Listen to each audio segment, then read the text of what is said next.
Crime and Punishment by Fyodor Dostojevskij. Chapter 7.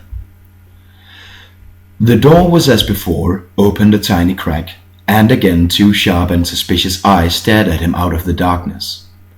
Then Raskolnikov lost his head and nearly made a great mistake. Fearing the old woman would be frightened by their being alone, and not hoping that the sight of him would disarm her suspicions, he took hold of the door and drew it towards him to prevent the old woman from attempting to shut it again. Seeing this, she did not pull the door back, but she did not let go the handle, so that he almost dragged her out with it onto the stairs. Seeing that she was standing in the doorway, not allowing him to pass, he advanced straight upon her. She stepped back in alarm, tried to say something, but seemed unable to speak, and stared with open eyes at him. "Good evening, Alyona Ivanovna," he began, trying to speak easily, but his voice would not obey him. It broke and shook.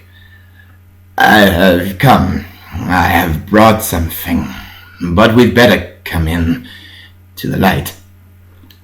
And leaving her, he passed straight into the room uninvited. The old woman ran after him. Her tongue was unloosed. "Good heavens! What is it? Who is it? What do you want?" "Why, Alyona Ivanovna, you know me.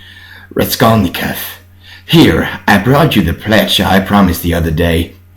And he held out the pledge. The old woman glanced for a moment at the pledge, but at once stared in the eyes of her uninvited visitor. She looked intently, maliciously, and mistrustfully. A minute passed. He even fancied something like a sneer in her eyes, as though she had already guessed everything.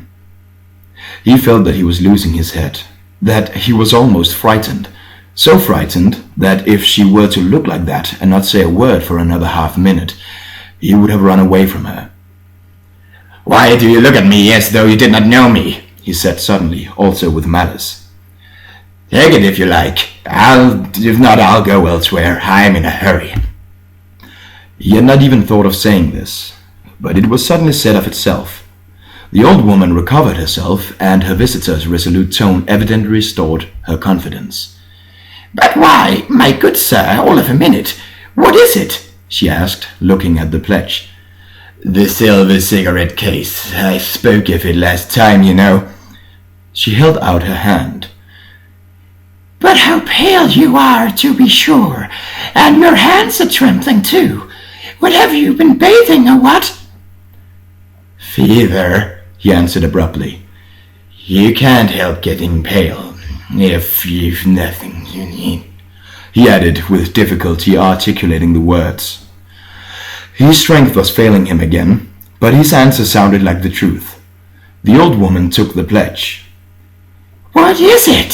she asked once more, scanning Raskolnikov intently and weighing the pledge in her hand. "A thing. Cigarette case. Silver. Look at it."